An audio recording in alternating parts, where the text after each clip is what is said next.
Look closely at the screen. Listen to the silence between my words. Right now, in this very second, there is a pulse moving through the world that you have been conditioned to ignore. You feel it as a shadow of anxiety when a bill arrives. You feel it as a tightening in your solar plexus when you look at your bank balance.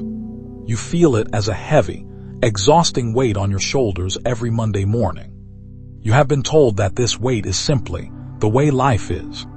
You've been told that financial struggle is a moral failing, a lack of education, or simply a byproduct of a bad economy.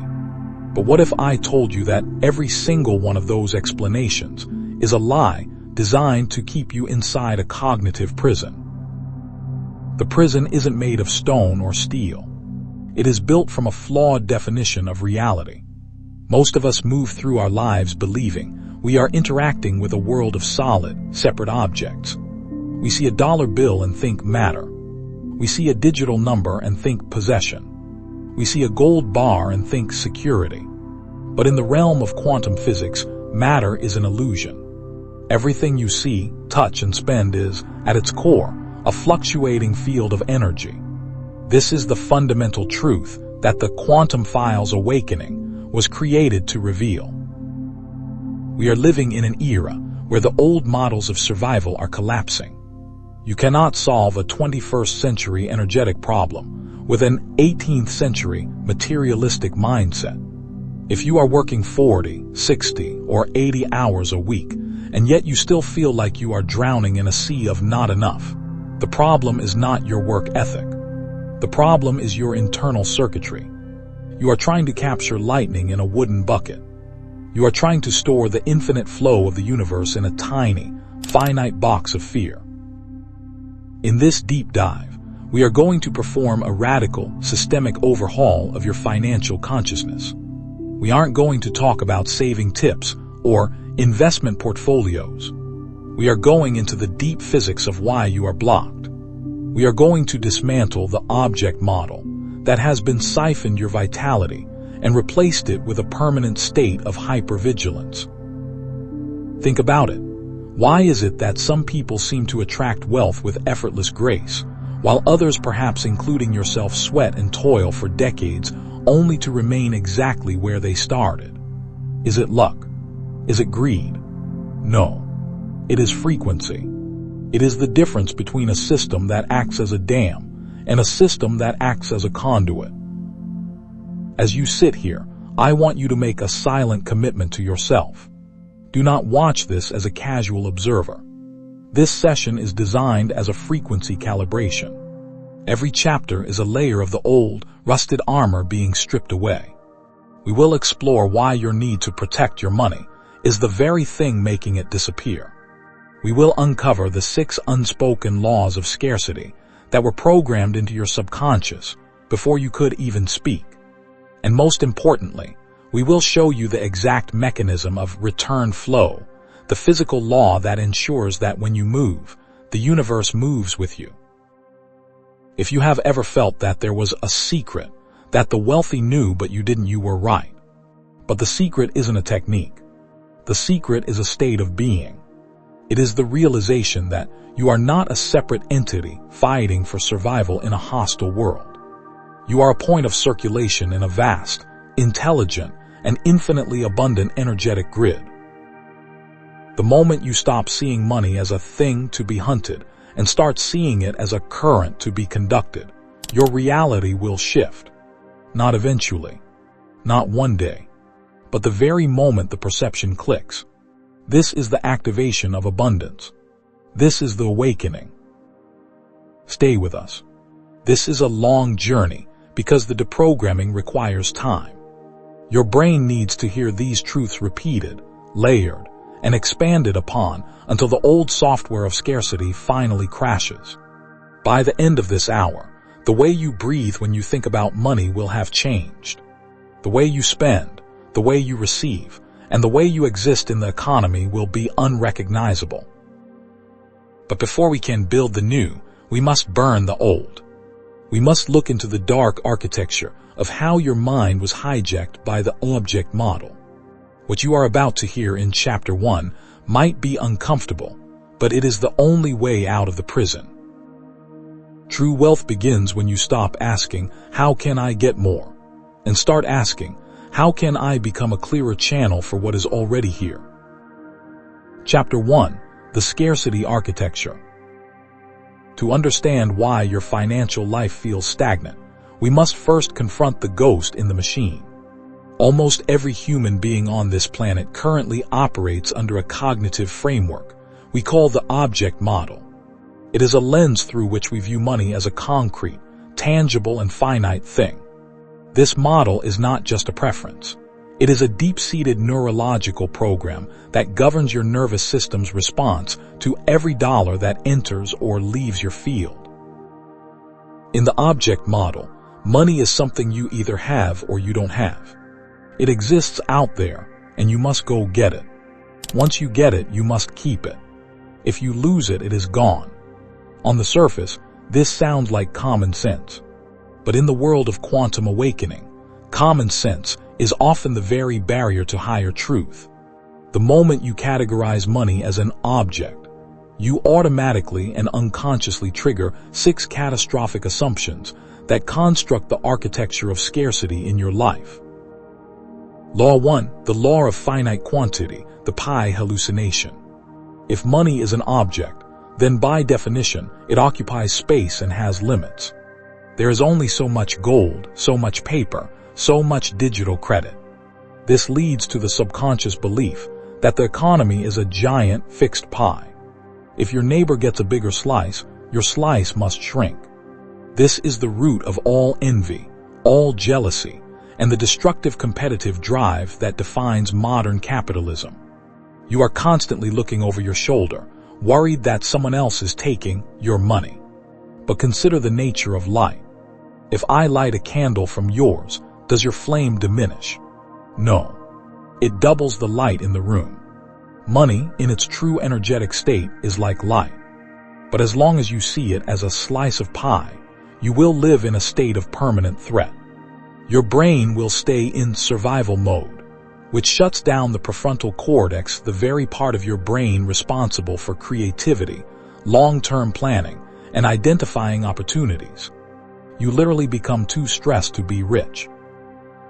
Law 2, the law of possession and the fear of loss. If money is an object, it can be owned. And if it can be owned, it can be stolen, lost, or wasted. This creates an exhausting psychological burden known as loss aversion. Studies in behavioral economics show that the pain of losing $100 is twice as intense as the joy of gaining $100. Because you view money as a physical possession, your brain treats every expense like a literal amputation. You are constantly defending your territory. This hypervigilance creates a state of chronic tension. You don't enjoy your wealth, you merely guard it. You become a prisoner of your own assets. The more objects you collect, the more locks you need on your doors and the more walls you need in your mind. This tension is a form of high electrical resistance. In any circuit, high resistance slows down the current. By trying to protect your money from loss, you are physically slowing down the rate at which new money can flow toward you. Law 3, the instability of matter. The object model forces you to tie your sense of security to something that is fundamentally unstable. Physical objects rot, break, inflate away, or become obsolete. When your inner peace is dependent on the object of money, you are building your house on shifting sands. You can never have enough, because the object itself is vulnerable to the laws of entropy. This is why we see billionaires who are more anxious than middle-class families.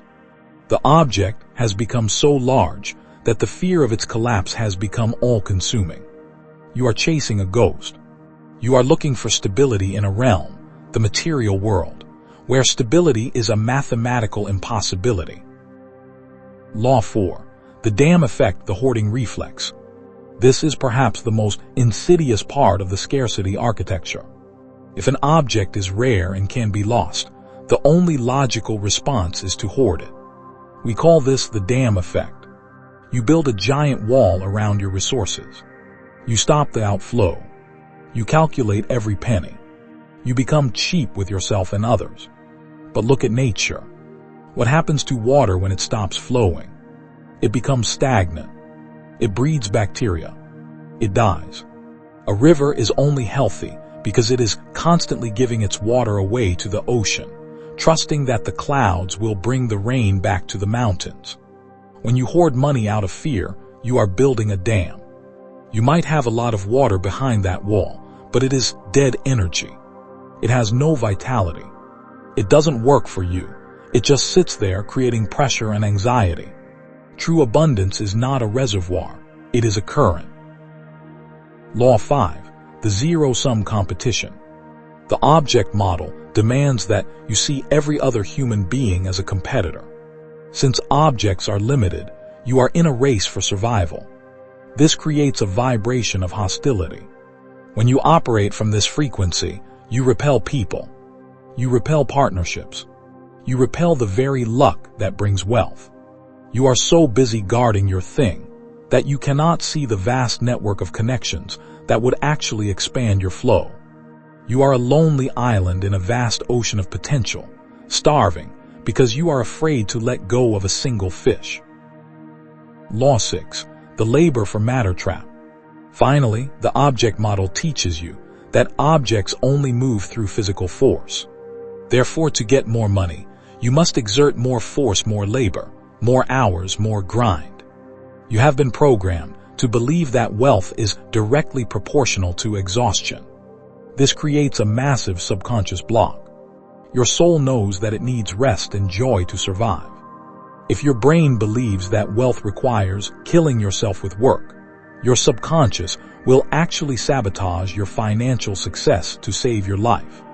You stay poor because your body is afraid of the work it thinks is required to be rich. Let this sink in deeply. These 6 laws are not mere abstract ideas.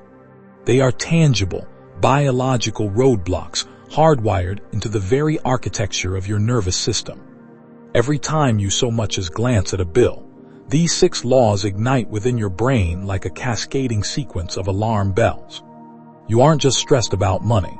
You are trapped in a perpetual state of financial PTSD. But there is a flaw in the prison. The flaw is that the object model is based on a lie. It is based on 17th century Newtonian physics that has been debunked for 100 years. The universe is not a collection of billiard balls knocking into each other. It is a unified field of energy. Before we move into the physics of how to break this model, I want you to do something physical. If you recognize these patterns in yourself, the hoarding, the fear, the exhaustion, I want you to type, break the model in the comments. This is more than an engagement tactic. It is a psychological pattern interrupt. It is you telling your brain that the old software is no longer acceptable. And if you are ready to see how the elite 1% actually view money as a tool of frequency, not a collection of things, hit the subscribe button and turn on the notification bell. We are just getting started. You cannot be a master of money as long as you are a slave to the fear of its absence. To have it, you must first be willing to let it move. Chapter 2. The Physics of Financial Energy. To break free from the materialistic model that has created the drought in your life, you do not need to study the stock market, nor do you need to master the art of the side hustle. What is required is a fundamental pivot in how you perceive the movement of value. You must stop looking at money through the eyes of a banker and start looking at it through the eyes of a physicist. In this chapter, we are going to explore the literal physics of wealth. Money is not just like energy. Money is energy. It is the kinetic manifestation of human intent, value, and exchange. It follows the same immutable laws that govern the stars, the tides, and the electrical grid that lights your home. In the world of physics, energy is defined as the capacity to do work, the ability to move an object from point A to point B, or to transform a system from one state to another. Energy is never static. It is a process, not a destination. If energy stops moving, it ceases to be energy and becomes potential. which is effectively useless until it is released. Now, apply this to your bank account. If your money is sitting still, frozen by your fear of the future, it is no longer functioning as energy. It has become a dead weight. It is like a battery that is fully charged, but never plugged into a device. It holds the promise of power, but it produces zero light. Let us look at the 3 core principles of energy that govern your cash flow. The first principle, the law of continuous motion. In the natural world, there is no such thing as a still energy system. From the subatomic particles vibrating at impossible speeds to the galaxies expanding into the void, movement is the primary evidence of life. When energy flows from an area of high density to an area of low density, it creates a current. This current is what performs work. Money operates on the exact same trajectory. It was designed to circulate. It was birthed to move from the producer to the consumer, from the investor to the innovator, from the employer to the employee. When you receive a paycheck, you are catching a wave of energy. If you try to hold that wave in a bottle, the wave disappears. What you have left is just a bottle of salt water. The vitality of your financial life is not measured by the depth of your reservoir, but by the velocity of your current. A person who earns $5,000 a month and allows it to circulate with confidence and wisdom is energetically richer than a millionaire whose funds are locked in a vault of anxiety. The flow is where the life is. The second principle, the law of dynamic equilibrium. Energy has a biological drive toward balance. If there is a vacuum, energy will rush in to fill it. If there is an overpressurized zone, energy will bleed out to stabilize. This is why attempting to possess money through force is a losing game. When you try to grab energy and keep it for yourself, you create a localized high-pressure zone.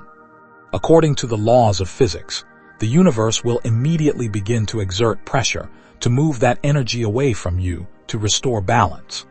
This is why people who win the lottery without changing their internal frequency almost always lose it all within a few years.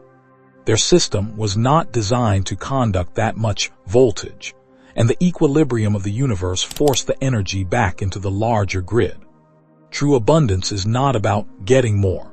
It is about expanding your capacity to conduct more.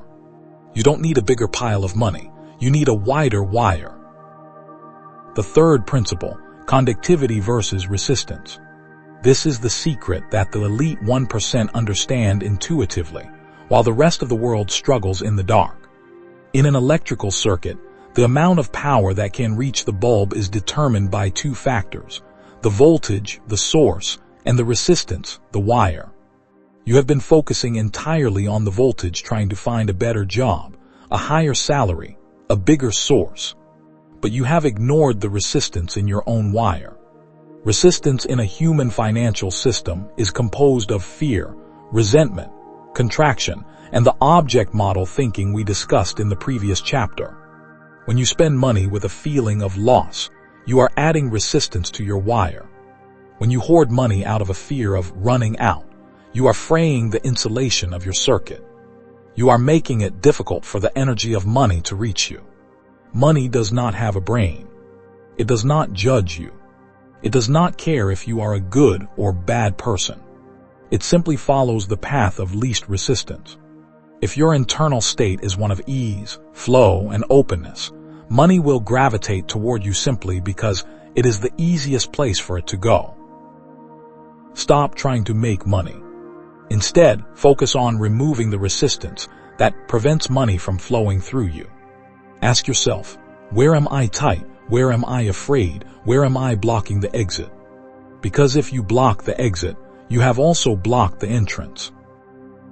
We must also understand the concept of financial entropy. Entropy is the measure of disorder in a system. In a closed system, entropy always increases.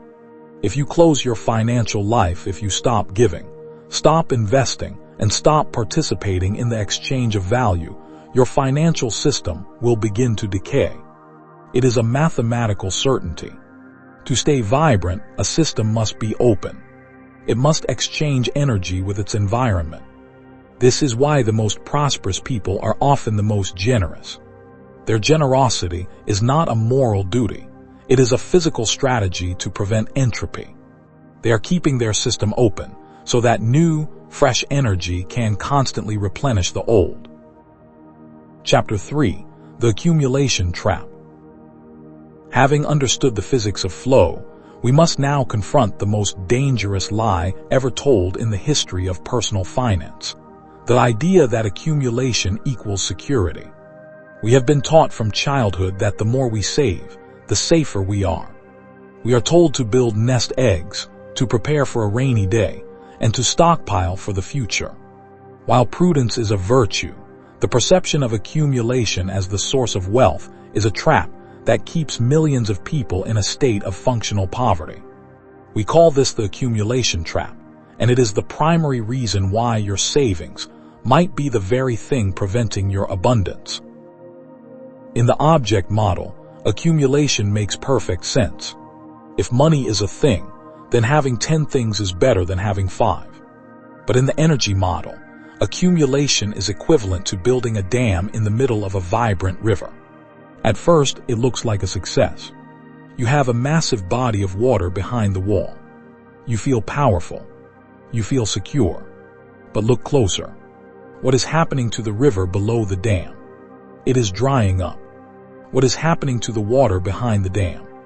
It is becoming stagnant. It is no longer moving. It is no longer oxygenated. It is slowly losing its life force. This is the paradox of the savings account. Many people spend their entire lives cramming energy into a frozen state. They sacrifice their current joy, their current growth, and their current experiences to increase a number on a screen.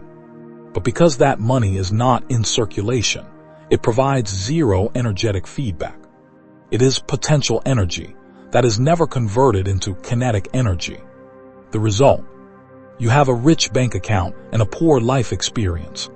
You are living in a drought while sitting on top of a reservoir. Why does this happen? It happens because of the fear contraction loop. When you feel a sense of lack, your natural reflex is to hold tight. You spend less, you give less, and you lock your resources away. But as we learned in Chapter 2, contraction creates resistance.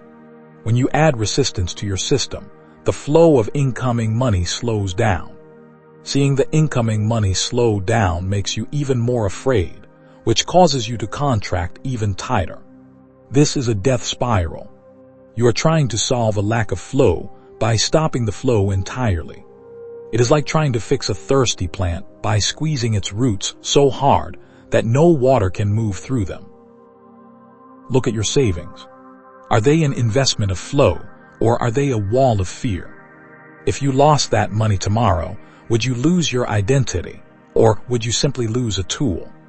The answer to that question will tell you whether you are the master of your money or its prisoner. In the energy model, wealth is not determined by how much you hold, but by how much passes through you. Consider the difference between a village well and a massive ocean. The well holds a fixed amount of water. If everyone draws from it, it goes dry. This is the scarcity mindset. The ocean, however, is a system of infinite circulation. It gives billions of tons of water to the atmosphere every day, yet it is never empty. Why? Because it is part of a global cycle of return.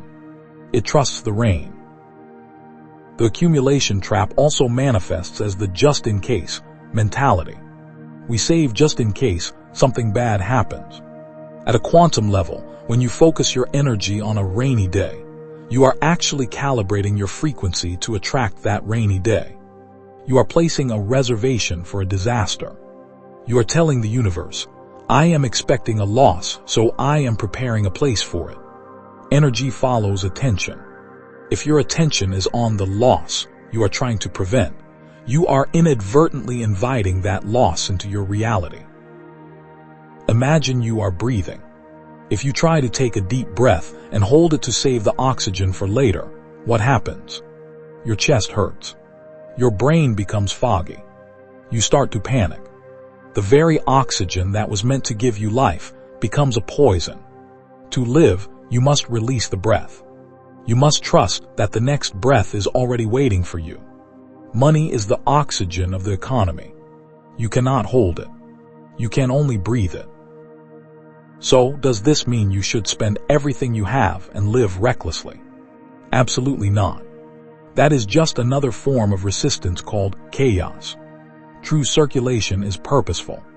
It is the difference between a leaking pipe and a deliberate irrigation system. In a healthy energy system, storage is only a temporary pause in the flow, a place where energy is gathered to be redirected with greater force later. Like a capacitor in an electrical circuit, it stores energy for a fraction of a second, so it can release a powerful burst when needed. If your savings are capacitors, waiting for a clear, high-value purpose, they are part of the flow. If they are graveyards, where money goes to die and never return, they are part of the blockage. Most people who are trapped in the accumulation cycle feel a deep, underlying exhaustion. They are tired because they are carrying the weight of the objects. They have to manage the objects, protect the objects, and worry about the objects. This takes up 90% of their creative bandwidth. They have no energy left to actually create new value. They are so busy defending their pile that they have no hands free to catch the new opportunities that are flying past them every single day. If you are starting to feel the weight of your own dams breaking, this is a good sign. It means you are ready for the shift. If you want to move from a hoarder to a hustler of flow, type "I release the dam" in the comments. Let's see how many of you are ready to let the water move again. And if you haven't yet, join the Quantum Files Awakening community. We are building a network of high-frequency conduits who are changing the global economy one vibration at a time. Wealth is a verb, not a noun. It is something you do, not something you have. When you stop trying to have it and start doing it, the trap disappears. In the next chapter, we will explore the principles of circulation, the specific actions you can take to increase the speed and volume of the money flowing through your life. We will learn how to spend money in a way that actually increases your income. This is where the theory becomes reality. Chapter 4. The Principles of Radiant Circulation. To move from the drought of scarcity into the flood of abundance, you must understand that radiance is not just a poetic word, it is a functional frequency. In a radiant system, energy does not just sit. It vibrates at a speed that creates an inevitable outward pressure. Think of the sun. The sun is the ultimate symbol of wealth in our solar system because it is constantly giving away its mass in the form of light and heat.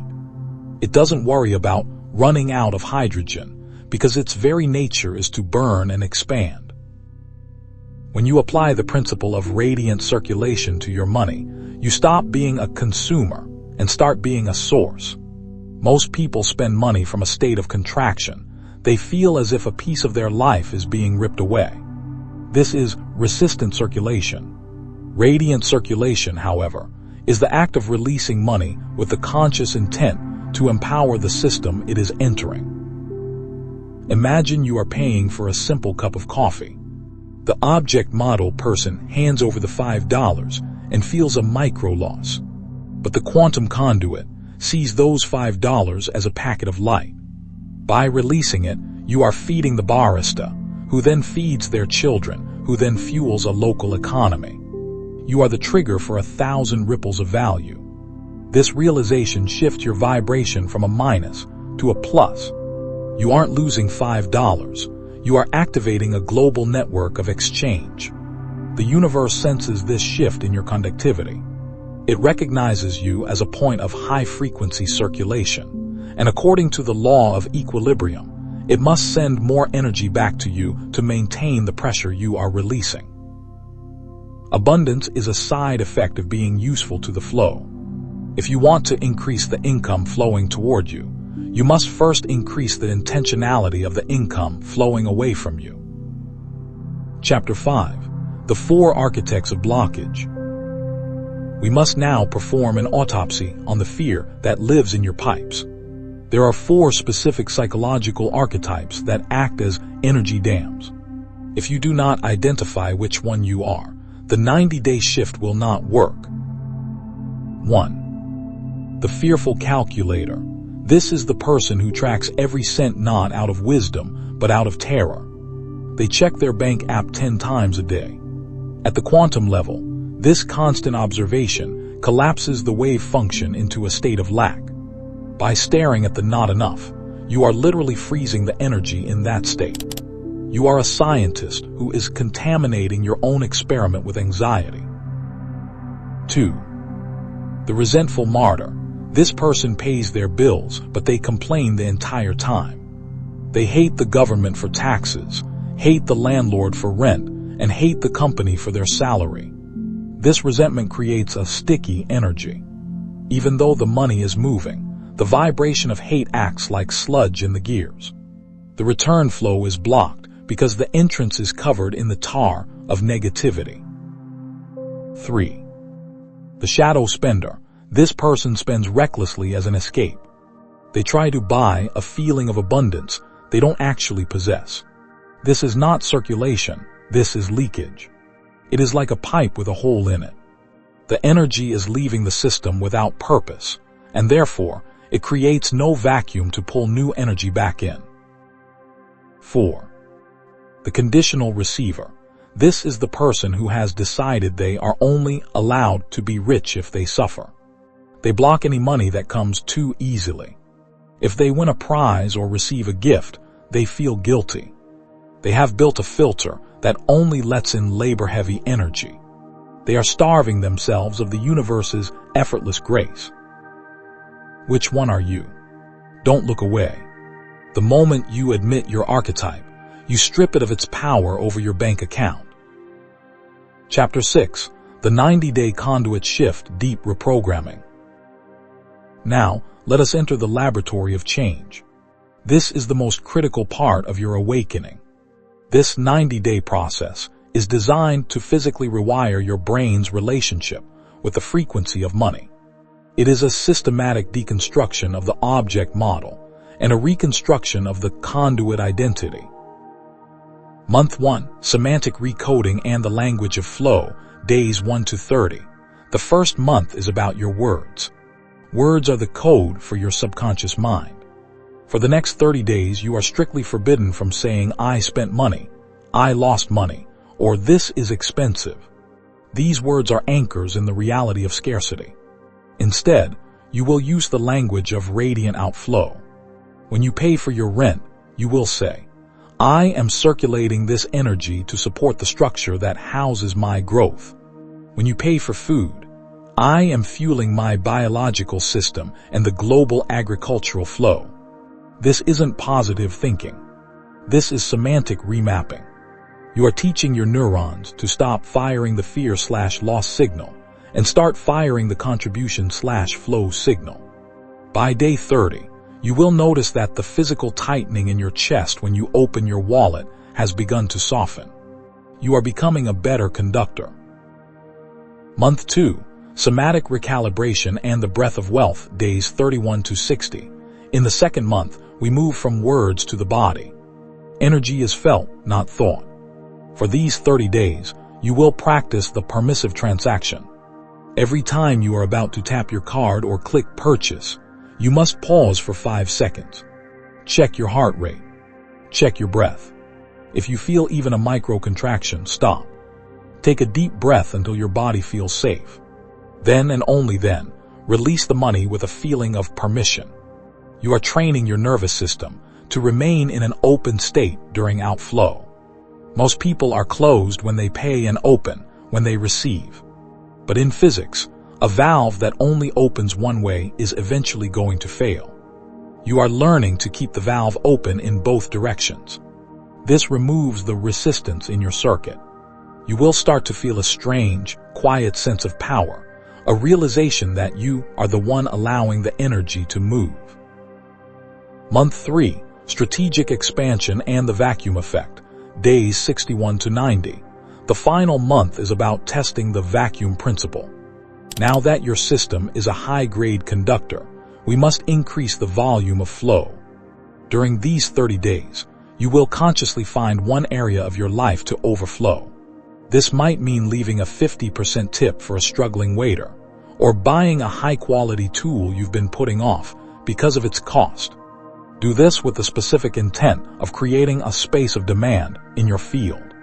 By releasing more than you usually would, you are creating an energetic vacuum. Because the universe abhors a vacuum, it must rush to fill it. During this month, do not be surprised if anomalies begin to occur. You might receive an unexpected refund, a job offer out of the blue, or a creative idea that leads to a new stream of income. These are not miracles. They are the results of your improved conductivity. You have finally synchronized your personal circuit with the great grid. Consider Sarah, a freelance designer who lived in a constant cycle of just enough. She followed the 90-day shift. In month 1, she stopped complaining about her software subscriptions and started seeing them as fuel for her creativity.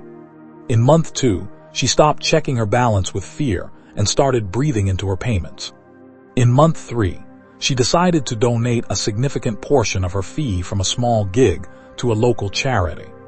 2 weeks later, she landed a contract with a tech firm that was 10 times larger than any project she had ever handled.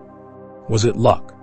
No. She had finally removed the resistance that made her invisible to high-frequency opportunities. Chapter 7. The Principle of Dynamic Return and the Boomerang Effect. The most terrifying question for anyone beginning this journey is, what if I give and nothing comes back? This fear is the final guard at the gate of the prison. To overcome it, you must understand the principle of dynamic return. In physics, no energy is ever lost. It only changes form and location. When you release financial energy from your system, you are not throwing it into a black hole. You are throwing a quantum boomerang. However, here is the secret that keeps most people from ever experiencing this return. The boomerang almost never returns from the direction you threw it. If you give money to a friend, don't expect the money to come back from that friend. If you pay your taxes with joy, don't expect the government to send you a check. The return flow is non-linear. The energy you release enters the global field, and the field decides the most efficient path for its return. It might come as a health breakthrough that saves you thousands in medical bills.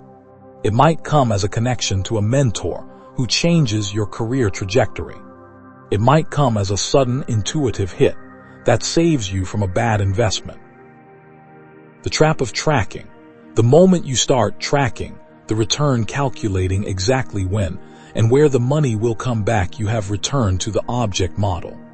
You have reactivated your resistance. By trying to control the return, you are telling the universe, I don't trust the flow. And that lack of trust acts as a giant insulator on your wire. To master the return flow, you must develop a state of active indifference. You release the money, you know it is part of a cycle, and you move on with your life. You stay present in the now, not the then. The more you forget about what you released, the faster the return flow can find you. It is the paradox of the quantum observer. The more you obsess over the result, the more you push it away. Chapter 8. Financial Reality After the Shift. What does it actually feel like to live as a conduit? It is not just about having more money. It is about a fundamental shift in your relationship with the 3D world. Before the shift, money was your master. You were a servant to the numbers. You made decisions based on what you could afford, which is another way of saying you let a piece of paper tell you what was possible for your life. After the shift, money becomes an auxiliary source. It becomes a servant to your purpose. You stop asking, can I afford this? And start asking, does this flow align with my mission? In this new reality, you experience the end of financial PTSD. The chronic stress that has lived in your cells for years, the feeling that you are one mistake away from catastrophe, begins to dissolve. You realize that your security was never in the bank. It was in your conductivity. As long as you are breathing, as long as you are creating value, and as long as you are allowing the flow, you are safe. You also begin to see the interconnectivity of all wealth. You stop seeing their success as your failure. You realize that every person who thrives is a sign that the grid is healthy. You start to celebrate the abundance of others because you know it means there is more energy in the system for everyone, including you. You become a magnet of resonance. High-frequency people, high-value opportunities, and high-level ideas begin to gravitate toward you because you are a safe place for energy to move. You don't hoard it, you don't corrupt it with fear, you just let it flow. Sealing the frequency. We have spent over an hour together, deconstructing the layers of your invisible prison. We have dismantled the object model, explored the physics of flow, exposed the dams in your subconscious, and mapped out your 90-day transformation. But knowledge without action is just energetic noise. To make this real, you must anchor this frequency right now. You must tell your subconscious mind that the object model is dead. You are no longer a victim of scarcity. You are a sovereign point of circulation. I want you to take one final deep breath. Feel the weight of the old world leaving your body. Feel the lightness of the new reality entering your field. This channel, Quantum Files Awakening, was created for this very purpose, to assist in the collective shift from survival to thrive out. Your final task. If you have truly felt the shift during this session, I want you to perform a digital seal. Leave a comment below with the phrase, "I choose to remain in circulation." By typing these words, you are using your physical body to signal your intent to the quantum field. You are declaring your role as a conduit. And then, I want you to do something real in the next 24 hours. Go out and circulate some energy. Give a tip that is larger than usual. Buy a coffee for a stranger. Donate to a cause you love. Do it with a smile. Do it with a deep breath. Do it with the absolute certainty that you are just priming the pump for an infinite flow. The doors of the prison are open. You are the one holding the key all along. It's time to walk out. It's time to awaken. Thank you for staying. Thank you for flowing. We are Quantum Files Awakening, and your abundance has already begun.